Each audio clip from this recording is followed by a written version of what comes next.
Tudo bem? Meu nome é William, estou aqui. Eu queria agradecer, antes de mais nada, a oportunidade de estar falando aqui no evento, mais um Hashtalks Brasil, né? E é um evento fantástico aqui para a comunidade da HashCorp aqui do Brasil. Estou muito feliz de falar de algo novo, né? Na verdade, para mim, porque eu falo de banco de dados em container há bastante tempo. Mais voltado para Docker e Kubernetes. Hoje eu estou trazendo para o Nomad, né? Então, trazer um pouquinho para vocês. O começo vai ser um pouco mais do mesmo, né? Porque já tivemos aí palestrantes fantásticos falando de Nomad e também dando uma palhinha aí sobre o que é, né, o Nomad e a introdução. Então, eu vou falar um pouco mais focado na parte de banco de dados especificamente, tá bom? As coisas que eu acho interessante e salientar alguns pontos, tá? Bom, vamos lá. Rapidamente falando de mim, né? Eu sou DBRE no C6 Bank, então eu atuo há bastante tempo no mercado como DBA, tá? E mais atualmente nessa role de DBRE, tá? E por conta disso eu acabo atuando não só com banco de dados, mas também com toda a parte de DevOps, Terraform, Vault. A gente utiliza muito isso no dia a dia, um pouco de Boundary, e estamos começando a ver a questão do Nomad. Então, eu quis trazer aqui um pouquinho do que eu já aprendi e estou ali homologando, fazendo POCs com o Nomad, tá bom? Também sou o principal CSA aqui na Datatane, na Flapper. Aqui é meu Twitter, meu LinkedIn e o meu blog, tá? Então, provavelmente essa palestra vai no meu blog daqui a pouco, com mais eu devo fazer alguns blog posts falando um pouco mais sobre o Nomad com o banco de dados, tá? Também Terraform e Vault. Bom, rapidamente vou dar mais uma introdução do Nomad, eu não vou me estender aqui na introdução, porque o Aok já falou, né? Já tivemos 2 palestras falando de introdução do Nomad, então vou passar muito rapidamente aqui para poder, de fato, focar na parte de banco de dados. Então, talvez seja uma palestra que fique um pouco mais rápida, tá? Então, novamente, o Nomad, ele é um orquestrador de container, como o próprio Aok já disse também, ele trabalha na parte de tasks, né? Ele tem ali o conceito de job e tasks, e no final do dia são containers rodando por baixo dos panos. Então ele dá o suporte ao Docker. Ele é bem simples de operar, então vocês vão ver também ali a parte de ele tem uma interface muito intuitiva, poucas opções, então de fato ele é bem simplificado. Tá? Ele é feito para escala, e também escala multi-cloud, né? E ele é agnóstico a cloud, então você pode ter uma cloud híbrida com parte dentro de casa, parte numa AWS, Azure, GCP e afins. Ele é feito para microserviços, porque ele tem já a questão de trabalhar ali na parte de usar gRPC, né? A própria comunicação interna dele ali de cluster, ele já trabalha dessa forma e também voltado para esse fim. E também ele é um binário único em Go, como tudo que a HashiCorp faz, na maioria dos casos, né? A gente tem aí o binário Go, muito fácil de distribuir, muito fácil de atualizar, tá? Nossa, voltou, perdão. Falando um pouco mais de arquitetura, eu quis trazer uma arquitetura basicamente do que eu estou usando aqui na prática, que é uma arquitetura em cima da AWS, né? Os outros já trouxeram um pouco de como por cima, mas aqui especificamente falando de AWS, a gente vai ter aí um cluster distribuído em múltiplas zonas de disponibilidade, né? Onde eu vou ter um consul, né? Como a gente já sabe, aqui a gente está falando de um ambiente produtivo, né? De Nomad. A gente vai ter a parte do cluster de consul para fazer toda a parte ali de configurações e afins. Necessário aqui para o caso do Nomad. A gente também vai ter o nosso cluster de clients e de servers, né? Como já foi dito, o servers seria ali como se fosse os master nodes ali do Kubernetes, e os clients seriam os minions ali, os próprios nodes onde são executados os containers, tá? E aí, no caso da AWS, eu consigo ali trabalhar com NAT Gateway, né, para fazer toda a parte de abstração, né, eu colocar toda essa minha infraestrutura de containers numa rede privada, né, numa subnet privada, protegendo, eu já colocando essa camada de segurança, tendo um bastion host para fazer parte dos acessos para essa minha infraestrutura, né, então tendo balanceadores de carga e afins, tá? Internet Gateway para sair também, beleza? Então, basicamente, é uma infraestrutura em cloud para executar o Nomad aqui, beleza? Aqui, basicamente, é como eles se comunicam, né? Então, os clientes, eles falam via RPC, protocolo RPC, gRPC com servers que fazem toda a parte de orquestração ali. Eu sempre vou ter um server leader e os followers que fazem a parte de alta disponibilidade, e esses caras se falam, né? E aí, no caso aqui, se eu quiser ter na parte direita aqui, se eu quiser ter um ambiente ou multi-cloud ou multi-region, né? Pensando num ambiente DR, pensando de fato em fazer uma replicação multi-region, e aí eu vou entrar no porquê isso é importante quando a gente está falando de banco de dados distribuídos. O Nomad ele também nos entrega isso de uma forma, de certa forma, facilitada, né? Uma vez bem configurada a rede e tudo mais, você vai ter toda essa infraestrutura agnóstica rodando. Você poderia estar uma das regiões aqui ser o seu data center, e a outra região ser ali uma AWS, um Azure, ser um GCP, um OCI, enfim, né? Ele tende a entregar de forma agnóstica, tá bom?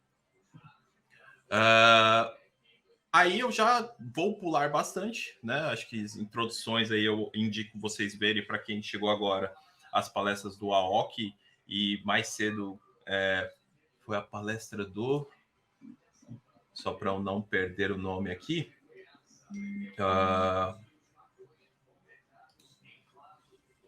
eu só fechar um negocinho aqui.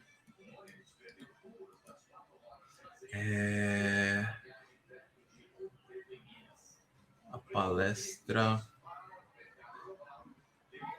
do Eduardo Ramos também, que ele falou ali sobre como nomadificar seu Docker. Então, eles dão bastante introdução, não vou ficar tanto nisso, eu vou, de fato, falar sobre o que toca banco de dados, tá bom? Que são os volumes, tá? Então, quando a gente fala de banco de dados, inerentemente, a gente vai falar de volumes, tá? E aí, a gente tem duas estratégias. Quando eu estou lidando com banco de dados tradicionais, então, sei lá, vou executar um job onde a task vai ser um MySQL, né? A gente vai ver isso, eu tenho alguns bancos aqui rodando. A tendência é que eu queira que esses dados fiquem persistidos, certo? Se caso minha task morra ali, eu perco meu job, meu cluster, enfim, eu vou ter ali um volume onde esse dado vai estar persistido e eu só subir mais uma task, atachar o volume e seguir. Mas, no mundo do banco de dados distribuído, a gente começa a falar de utilizar volumes efêmeros, que nada mais são do que volumes basicamente existentes dentro do container apenas, e se caso aquele nó morrer, eu vou subir um outro nó. E por que? Nossa, mas eu vou ter perda de dados e tal? Não necessariamente, porque quando a gente fala de banco de dados distribuído, principalmente ele sendo NoSQL e mais recentemente os bancos distribuídos que entregam capacidade relacional, né? A gente tem a possibilidade de ter a replicação do dado. Então, quando eu tenho uma escrita num nó, esse nó ele já está fazendo a replicação para os outros nós perto dele, e aí eu posso ter todo o meu cluster sendo escrito como parte dele, é o que a gente chama de consistência eventual. E, por consequência disso, eu já estou tendo a proteção do meu dado. Lógico, se eu perder meu cluster inteiro, eu vou ter perda de dados. E aí, para isso que existem backups e afins que a gente tem que fazer. Snapshots, enfim, a gente tem que garantir o backup do dado, porque por mais que a gente tenha uma infraestrutura tradicional, ela também está fadada a acontecer isso, né? Recentemente eu atendi um cliente que passou por isso. Então, se você não tiver o backup, por mais que seja uma infraestrutura tradicional e seja até tenha alta disponibilidade, você está fadado a isso, tá? Mas, no caso aqui, quando a gente fala de volumes efêmeros, nas tecnologias mais atuais de banco, como eu tenho essa questão de replicação desse dado, eu consigo garantir que se eu perder um nó, eu volte um novo nó, uma nova task, e esses dados sejam replicados. Lógico, tudo depende do tamanho do banco.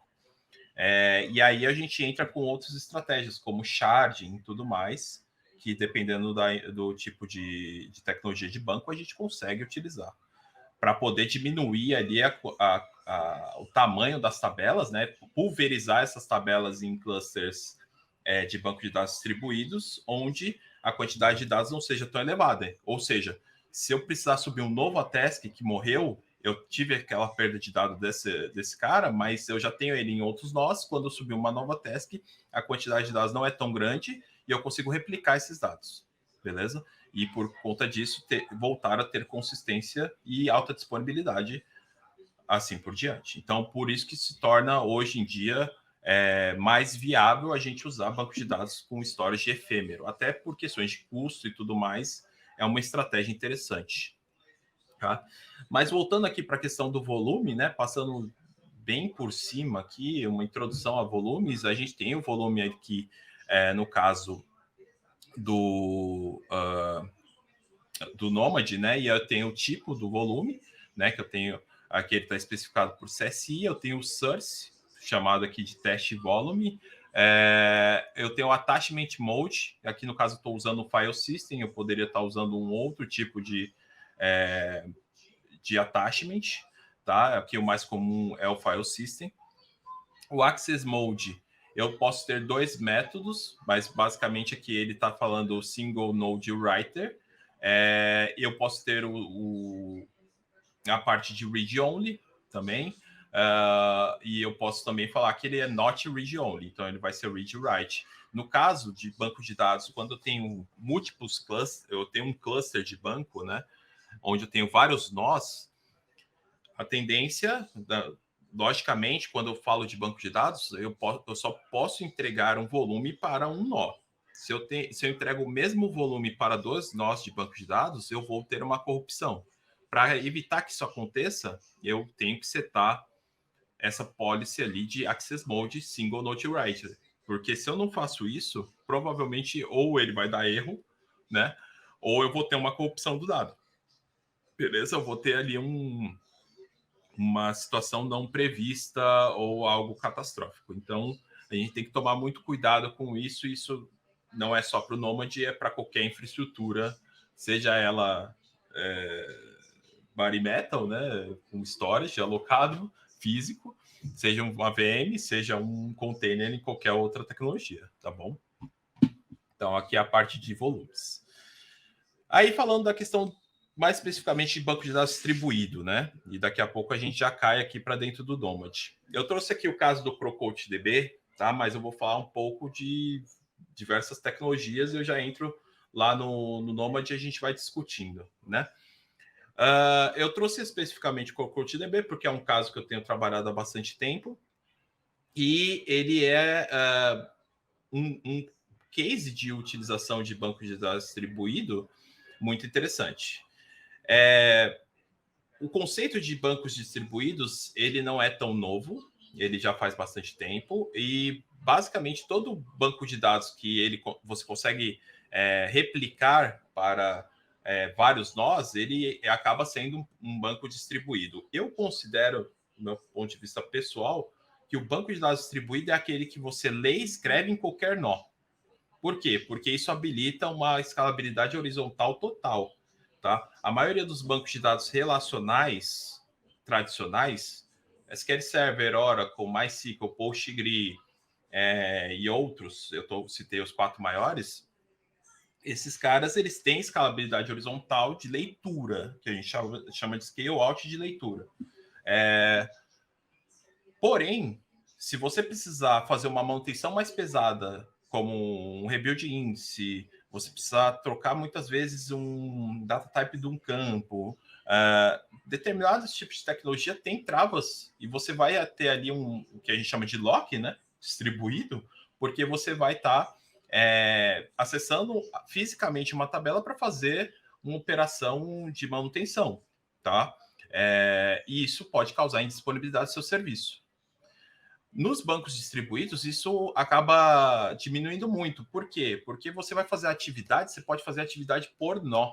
Então, você consegue tirar um nó de atividade, fazer a manutenção, por exemplo, o upgrade de versão, voltar esse nó, esperar que ele sync com o resto do cluster e faça um por um. E isso de forma graceful, né? O que a gente chama de uma forma mais suave de eu conseguir fazer esse tipo de manutenção numa camada tão crítica e tão sensível como o banco de dados. Então, o banco de dados distribuído, de fato, é aquele que você consegue, para qualquer nó, tirar ele de disponibilidade, voltar ele e ele conseguir entregar a capacidade de leitura escrita como ele já estava fazendo. Hoje eu consigo fazer isso nos bancos de dados tradicionais, mas só para nós de leitura. Eu não consigo fazer isso para um nó de escrita. Ah, mas o Oracle tem um hack. Sim, de fato, o hack seria uma capacidade dessa. Mas ele também tem as questões de ter ali um single point of failure, que é o caso do storage. Ele vai ter um storage centralizado, né? Você vai ter outras tecnologias que seguem da mesma forma, e o banco distribuído não. Cada nó tem o seu próprio banco, o seu próprio storage, seu próprio volume. Por isso que a gente fala da questão do volume efêmero aqui que a gente pode entregar, inclusive no Nomad. O caso do CrocodileDB é esse caso, ele entrega um banco de dados distribuído que entrega uma capacidade, um protocolo de autenticação, né, de trabalho do Postgre. Então, você está falando como se fosse com Postgre, e todos os nós leem e escrevem, e eles se replicam. E tem um protocolo parecido ou igual ao do Nomad, que é o Raft Consensus. Então, eles declaram ali um nó líder, mas todos eles estão recebendo e lendo, tá? E escrevendo. Então, você tem essa capacidade de distribuir, inclusive de escalar horizontalmente quase que infinito, né? Então, e ele também entrega essa questão de ser multi-region, de ser multi-cloud. Então, é muito no fit do que o Nomad já entrega também, tá bom? Já vamos para a demo. Então, basicamente, já dei aqui uma introdução sobre o Nomad, tá? E aí, bom, aqui a gente tem um Nomad, tá funcionando já, tem um cluster, o cluster está rodando aqui na AWS, como vocês podem ver, tá? Eu tenho, deixa eu pegar aqui as minhas instâncias, deixa eu filtrar aqui por running, e aí vocês podem ver que eu tenho 3 clients, 3 servers, né? E isso eu posso também ver aqui dentro do meu cluster do Nomad, tá? Client e server, tá? E aí, o que a gente tem aqui, beleza? A gente tem alguns jobs em execução, vou passar um por um, vou explicar também o porquê que eu estou tendo problemas com eles, tá? Em alguns casos, demo é demo em qualquer lugar, não tem jeito, eu gosto de tomar pau de demo, mas aí a gente vai explicar da mesma forma, tá? Aqui também eu tenho um consul, é necessário ter esse consul funcionando, tá, gente? Porque ele guarda aqui informações, então, por exemplo, eu tenho um MySQL executando e ele tem uma instância aqui em execução, inclusive, e mostra aqui que ele está registrado via Nomad, então o Nomad acaba usando o console aqui para guardar configurações, né? É um banco de dados que evaluate, então ele é muito interessante para uso normal. Eu gosto de usar ele junto com o Vault ali para fazer a parte de clusterização e produtividade, produção do Vault, né? E aí, vamos lá, a gente tem alguns casos aqui importantes, tá? Casos simples de banco de dados em execução. Temos aqui um MySQL, assim como o Eduardo e o Alck trouxeram exemplos de jobs rodando de MySQL, de Postgre, né? Eu trouxe aqui também para vocês, né? Então, eu tenho aqui a questão, até eu fazer rodar, ele tomou alguns erros, né? Então, eles tiveram algumas falhas e eu consigo colocar ele para funcionar. Então, ele tem um definition aqui, eu já vou mostrar ele mais no detalhe. Eu tenho versões desses arquivos, então toda vez que eu mexo no arquivo, o legal do Nomad é isso, ele cria uma nova versão de execução desse job, né? E isso é muito interessante. A parte do deployment, ele deu bom, faz 4 horas, eu consigo ter o detalhe disso, então quantas alocações eu fiz dessa task, quantas tasks estão rodando desse meu banco de dados, tá? Posso ver no detalhe o consumo, né? O quanto que ele está usando de CPU, de memória. Ah, interessante. Quando eu quero ver o meu cluster, né, a saúde do meu cluster, eu posso ver aqui em Topology e eu tenho aqui os meus três nós, os meus três clientes, né? E eu tenho uma capacidade total de 47 GB de memória, que é bastante coisa para um cluster, então eu tive que subir. E quando a gente fala de banco de dados, gente, vocês vão ver que vCPU e memória tende ao infinito, tá? Principalmente memória. vCPU nem tanto. Mas memória, dependendo do tipo de banco de dados que você usa, você vai ter que usar bastante, tá? Principalmente se você estiver usando bancos in memory, como Redis, por exemplo, Memcached, tá? Que são bancos distribuídos também, tá? Então, eu tenho esse cara, eu tenho um Redis, tá? De um exemplo aqui rodando, ele está usando 100 MHz, 300 de RAM, né? 300 MB de RAM. Tá aqui rodando bonitinho, beleza? Tem o IP dele aqui, o service ele tá healthy, tá? E tá tudo funcionando, beleza? Que mais que eu quero mostrar para vocês, né? Falando aqui mais internamente, outros jobs, né? Antes disso, eu tenho um Postgre também em execução e eu tenho mais dois caras que eu tentei colocar para funcionar, que são distribuídos, mas eu tomei um problema, então para o futuro vai ter no meu job, no meu blog lá funcionando esses caras, tá? E aí eu divulgo no LinkedIn. De qualquer forma, eu teria um Cassandra, eu vou ter um Cassandra e um CrowdCoachDB. Esse cara é interessante, tá? Eu vou mostrar para vocês o definition dele, mas pode ver que eu tomei bastante erro, por quê? Porque ele vai tender o cluster padrão dele são 3 nós. Então, quanto mais nós você sobe de um banco distribuído, mais problemas você vai ter, é mais complexo de gerenciar, tá? Vamos ver mais no detalhe. Então, vou puxar aqui meu VS Studio. E aí eu vou mostrar um por um, tá? Deixa eu descer aqui meu terminal, tá? E aí, o que eu tenho aqui, tá? Espero que esteja num tamanho bom aí para vocês. E aí, eu tenho, no caso aqui, meu MySQL Server, eu tenho data centers. Aqui, no caso, eu posso deixar ele asterisco, ele vai pegar qualquer um, ou eu posso citar qual que é o meu DC. Então, no caso aqui, DC1, tá? O tipo desse job é um service, como o AOC já passou, também o Eduardo. Ele é um grupo, então eu estou fazendo um agrupamento, onde eu estou falando que ele tem um count 1. O tipo de volume nesse caso, né, que eu falei ali para vocês que todo banco de dados depende de um volume, aqui no caso é host, ou seja, ele está dentro do próprio container, ok? Ele está sendo alocado dentro do próprio container. E aí, mais coisas, né? Read only ele é falso, porque eu preciso ter escrita do meu banco, e o source é o MySQL, tá? No caso aqui, eu faço aqui a parte de montagem desse volume, então estou falando aqui que o nome dele é MySQL, então estou montando ele, qual que é o destination dentro do container que eu vou alocar em termos de caminho, tá? E o tipo de acesso, beleza? O driver é o Docker, né? A config aqui em termos de imagem, eu estou usando o MySQL do Portrox. Para quem não conhece, Portrox é uma empresa que faz um storage também distribuído, voltado a containers. Tá? Então, para quem não conhece Portrox e precisa trabalhar com aplicações stateful, como Kafka,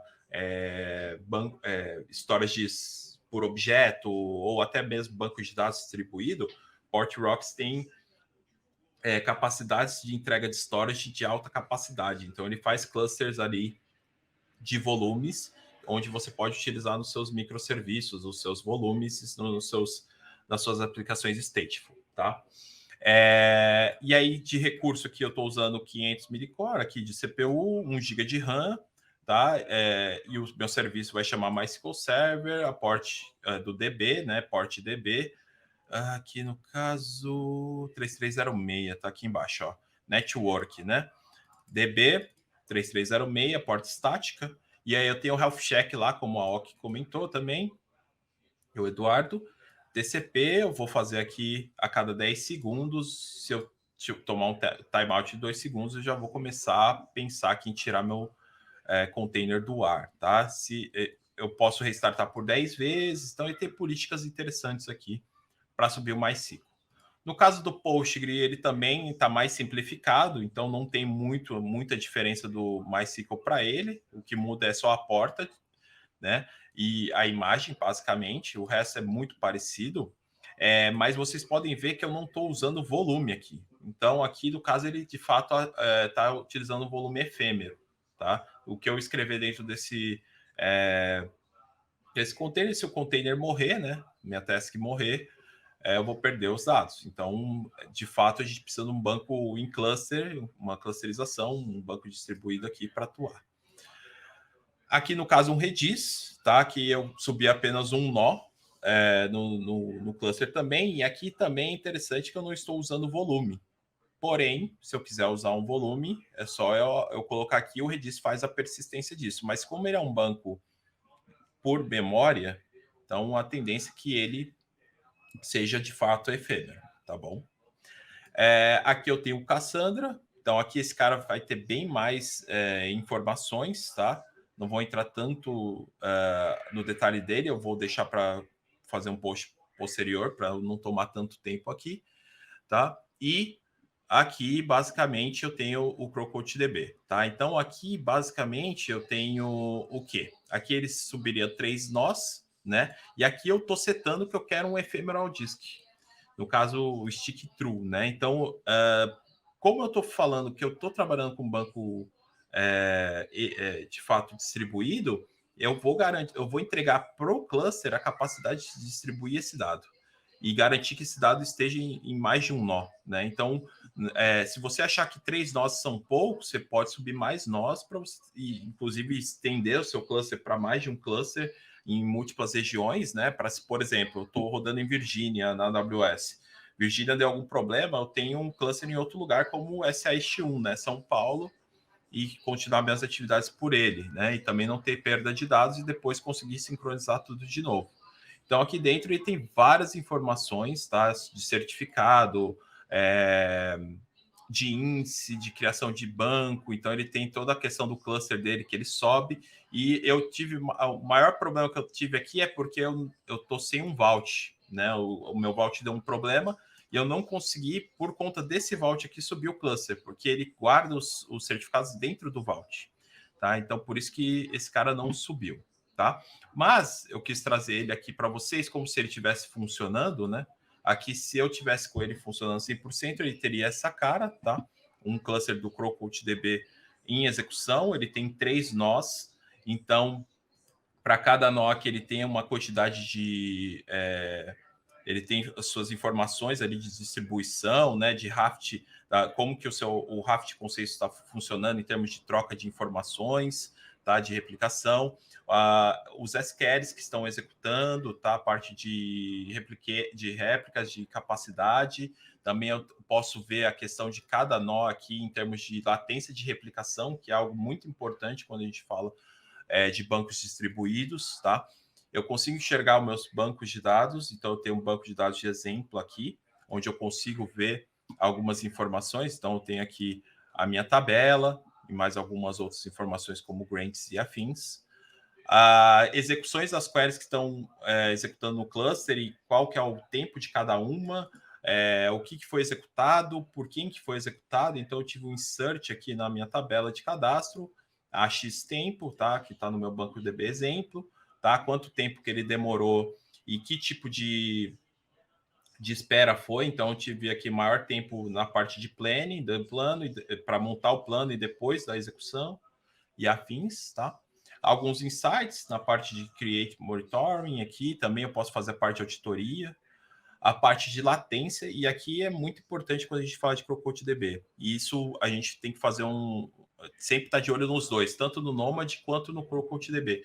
Se eu caso tenha algum problema no Nomad, provavelmente, com certeza, eu vou ter algo acontecendo no meu Crowdcoach. Então, se você tem algum DBRE que trabalha com Crowdcoach em cima de Nomad e ele está tendo um problema na camada de rede, provavelmente a gente vai ter que olhar para o Nomad e ver se está tudo funcionando bem, tá? Então, esse cara é, de fato, muito importante aqui. Hot Images, aqui a parte de imagens, que eu posso tirar alguns jobs de execução, posso criar jobs aqui dentro, então, parte de versionamento e tudo mais, cron jobs e afins, eu posso criar schedules também de execução, e também tem a parte de debug, tá? Então, esse foi um pouco do Crowcoach DB, tá? E um pouco do Nomad que eu quis trazer aqui para vocês, tá? E basicamente, né, aqui tá alguns recursos que eu trouxe aqui para vocês de links e afins. Depois eu vou distribuir essa apresentação. E basicamente foi isso que eu queria trazer aqui para vocês sobre um pouco de Nomad e bancos de dados distribuídos em execução. Tá bom, gente? Obrigado mais uma vez pela oportunidade. Me sigam nas redes sociais, bom blog, Code Data Ops. Vou postar lá um pouco mais sobre Nomad, um pouco mais sobre banco de dados, DevOps e afins. Obrigado.